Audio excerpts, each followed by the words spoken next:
भारत देश की परंपरा में हर कार्य नियम के अनुसार ही होता है, फिर चाहे वह शादी विवाह हो या फिर रणभूमि का मैदान। अगर युद्ध की बात करें तो इसके लिए भी भारत में कई नियम बनाए गए हैं। विभिन्न धार्मिक श्लोकों में वर्णन मिलता है कि भारतीय योद्धा कभी भी निहत्थे या किसी के हाथ पैर कट जाने पर या फिर योद्धाओं के धनुष टूट जाने पर ऐसे स्थिति में कभी भी शत्रु पर वो वार नहीं करते थे। लेकिन जब से भारत की भूमि पर विदेशी जैसे तुर्क, अफगान आदि के आक्रमण हुए, तब उन्होंने यहाँ की सभी स्थिति और नियमों को तोड़कर युद्ध किया और युद्ध नीति का विनाश कर दिया। उन पर क्रूरता इस प्रकार से हावी हो गई थी कि युद्ध के समय उन्होंने वृद्ध, स्त्री, बच्चों को भी नहीं छोड़ा, सबको मार डाला। एक ओर वो अपने धुन में सवार होकर भारतीय वासियों तथा उनकी संपत्तियों को लूटकर आगे बढ़ते गए और दूसरी ओर कुछ भारतीय भी उनका साथ देते गए। ऐसे ही कुछ व्यक्ति आज भी मौजूद हैं जो ये मानते हैं कि रामायण और महाभारत केवल एक कहानी है, न कि कोई सच्चाई, क्योंकि उन्हें लगता है कि ये मध्यकाल में घटित कुछ घटनाएं हैं। तो मैं उन्हें बता दूं कि जब से मानव सभ्यताओं का प्रारंभ हुआ था, उसी के साथ हमें रामायण और महाभारत के साक्ष्य दिखने को मिलते हैं, जहां राम और रावण का युद्ध, गीता के अंश और श्री कृष्ण के द्वारा दिया गया अर्जुन को ज्ञान, इन सभी के अवशेष हमें देखने व सुनने को मिलते हैं। प्राचीन समय में न्याय व्यवस्था भी इतनी थी कि सत्य व न्याय की रक्षा के लिए ना तो परिजनों को देखा जाता था और ना ही बाहरी लोगों को। जैसे रामायण में माता सीता की रक्षा और धर्म की स्थापना के लिए भगवान श्री राम ने अपने भारतवर्ष से बाहर जाकर रावण का वध किया था, ठीक उसके विपरीत जब महाभारत में स्वयं कई परिवार राक्षसों के जैसा व्यवहार करने लगे और देवी समान स्त्रियों पर बुरी नज़र डालने लगे, तो उनका स्वयं के भाइयों अर्थात पांडवों द्वारा उनका वध होना निश्चित था। हमारा भारत प्रारंभ से ही शास्त्र और शस्त्र दोनों पर आधारित था। सत्य की स्थापना के लिए हमें अच्छा लगा, हमने उसका पूर्ण रूप से उपयोग किया। बौद्धिक रूप से हम पहले से ही धनी थे। उधर मध्यकाल में जब 1026 ईस्वी में मोहम्मद गजनबी सोमनाथ मंदिर को लूटने आया, तब बहुत से लोगों ने अपने ग्रंथ रचना व साहित्य और लगन के कारण इन लुटेरों की तरफ ध्यान ही नहीं दिया, जिसके कारण उसने न केवल सोमनाथ मंदिर को लूटा बल्कि हजारों लोगों को मौत के घाट उतार दिया। यहाँ आकर उन विदेशियों ने देखा कि भारतीयों के पास ज्ञान की कमी नहीं है, जबकि वे तो केवल एक किताब पर आधारित थे। इसलिए 1199 ईस्वी में खिलजी के आक्रमण ने हमारे नालंदा विश्वविद्यालय जैसे बौद्धिक केंद्र को भी जला डाला। इस आग से इतने ग्रंथों तथा ज्ञान की हानि हुई जिसकी भरपाई हम कभी भी नहीं कर पाएंगे। लेकिन इतना सब होने के बावजूद आज भी हमारे पास इतने ग्रंथ बचे हुए हैं जिनका अध्ययन जिंदगी भर पढ़कर भी पूरा नहीं कर सकते हैं। फिर तैमूर वंश के आने से भारत की स्थिति और भी ज़्यादा बेकार हो गई। हालांकि बाबर के पुत्र हुमायूं का इस समय भारत पर शासन था, जिस कारण उसे यहाँ से भागना पड़ा। लेकिन हुमायूं के पुत्र अकबर ने वीरता और कूटनीति से काम लिया, जिस कारण वे राजपूतों से मित्रता करके भारत में प्रवेश कर गए। हालांकि उसने और कर जैसे तीर्थकरों को हिंदुओं के लिए माफ कर दिया, जिससे हिंदुओं के प्रति बर्बरता में कुछ कमी आई थी। लेकिन ये पूर्ण रूप से सत्य नहीं है, क्योंकि हमें बहुत से वर्णन मिलता है कि अकबर ने भारत को मुस्लिम राष्ट्र बनाने की बहुत कोशिश की थी। उसने एड़ी चोटी का जोर लगा दिया था और एक नियम भी निकलवाया था कि सभी व्यक्ति दीन इलाही धर्म को स्वीकार कर लें, अन्यथा उनको बंदी बना लिया जाएगा। धन्य है वो भारत भूमि जहां ऐसे वीरों ने जन्म लिया, जिन्होंने अकबर के इस आदेश को सुनकर भी खुद को बंदी बनाना स्वीकार कर लिया, लेकिन धर्म नहीं बदला। अकबर के समकालीन ही गोस्वामी तुलसीदास जी भी थे, जो श्री राम जी के अनन्य भक्त थे। अकबर को जब इसके बारे में जानकारी मिली तो उन्होंने तुलसीदास जी से कहा, या तो तुम अपने भगवान का चमत्कार दिखाओ जिससे तुम भगवान श्री राम के भक्त हो, मुझे ऐसा प्रमाण मिल जाए, अथवा हमारे कारागार में जिंदगी भर के लिए कैद हो जाओ, और या फिर दीन इलाही धर्म को स्वीकार कर लो। तब तुलसीदास जी ने अकबर से कहा, मैं श्री राम भक्त हूँ, कोई जादूगर नहीं, और वे जाकर कारागार में बंदी बन गए।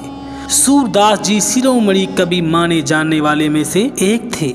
वे तुलसीदास की भक्ति तथा काव्य शक्ति के बारे में लिखते हैं कि तुलसीदास अकबर के समकालीन थे, जो कि वे अकबर से भी महान थे।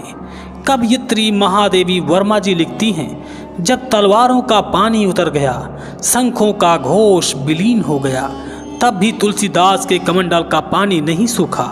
अकबर ने बहुत कोशिश किया कि हिंदुओं को डर के सिवाय तर्क से मना लिया जाए, जिसके लिए अकबर ने बहुत सी पुस्तकों का पारसी में अनुवाद भी करवाया, लेकिन अकबर सफल नहीं हो पाया। महाराणा प्रताप जैसे बहुत से राजाओं ने जीवन भर जंगल में रहना और घास खाना स्वीकार कर लिया, लेकिन मुस्लिमों की अधीनता स्वीकार नहीं की। उस समय में बहुत से ऐसे हिंदू भी थे जो डर के कारण जंगलों में छुप गए थे और फिर वे जंगलों में निवास करने लगे थे।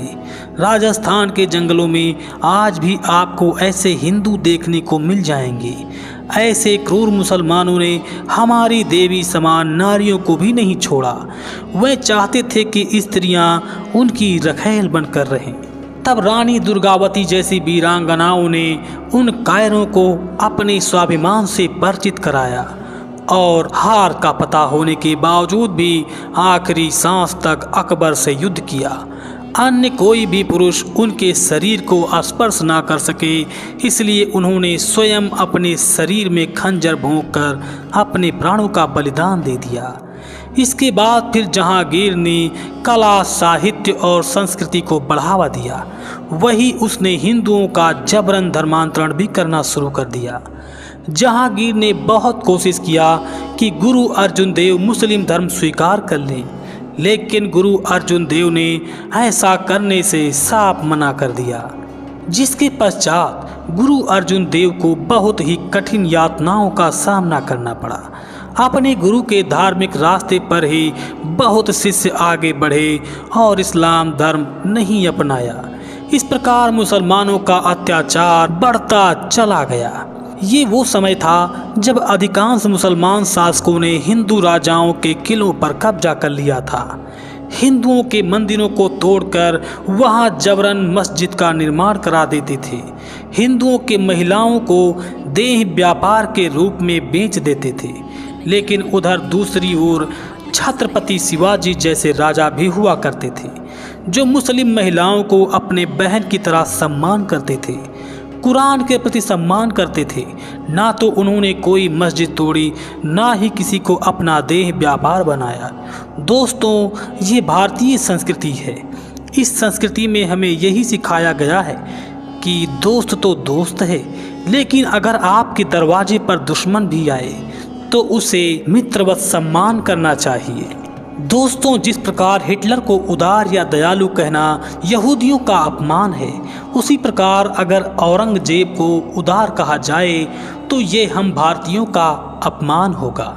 अपने दारा सिकोह जैसे भाई की हत्या कराने वाला और संगीत साहित्य कलाओं का गला घोंट देने वाला विश्व गुरु कैसे कहला सकता है? इस कट्टर और रूढ़िवादी सोच को आलगिरी नामक पुस्तक में बहुत ही विस्तार से वर्णन किया गया है, जिसका उपयोग आज भी कट्टर सोच रखने वाले तथा मुस्लिम धर्म के लोगों के द्वारा किया जाता है। 45 लाख लोगों को मारने वाला तथा 1 करोड़ हिंदुओं को मुस्लिम धर्म में परिवर्तित करने वाला व्यक्ति कैसे उदारवादी हो सकता है? उसने तो सबसे ज़्यादा हिंदू राजाओं को मानस देकर उन्हें अपना बनाया था। बड़े पदों पर भर्ती के लिए वह विदेशी मुसलमानों को बुलाता रहा। ये भी अन्य मुस्लिम राजाओं की तरह भारत की संपत्ति को तुर्क या मक्का मदीना भेजता रहा।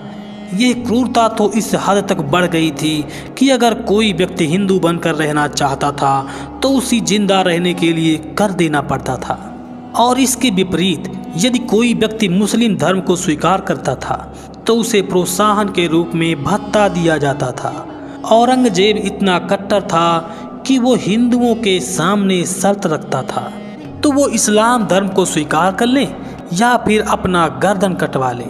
उसने सिखों के गुरु तेग बहादुर सिंह को कैद कर लिया था, और तो और उसने शर्त रखी थी या तो वे मुस्लिम धर्म स्वीकार कर ले या फिर अपनी गर्दन उन्हें दे दे। इस शर्त को उन्होंने नहीं माना। उनके मृत्यु के साथ ही 11 नवंबर 1675 को दिल्ली में उनके 3 शिष्यों सतीदास, मतीदास और दयादास ने भी अपने प्राणों का बलिदान दे दिया था। दिल्ली में बना यह मंदिर केवल सिखों का ही नहीं है बल्कि यह पूरे देश का मंदिर है। आज जहां उन्हें केवल एक सिख धर्म के गुरु के रूप में माना जाता है, जबकि वे पूरे हिंदू धर्म के एक चादर के रूप में थे जिन्होंने संपूर्ण समाज के लिए अपना जीवन न्यौछावर कर दिया था। ऋषि वेदव्यास जी लिखते हैं कि लोभ, काम आदि के होने पर भी हमें धर्म को नहीं छोड़ना चाहिए, क्योंकि धर्म नित्य है जबकि शरीर अनित्य है। गुरु तेग बहादुर जैसे अनेक गुरुओं और महाराजाओं के बलिदान के कारण ही हमें आज अपना हिंदू धर्म प्राप्त हुआ है।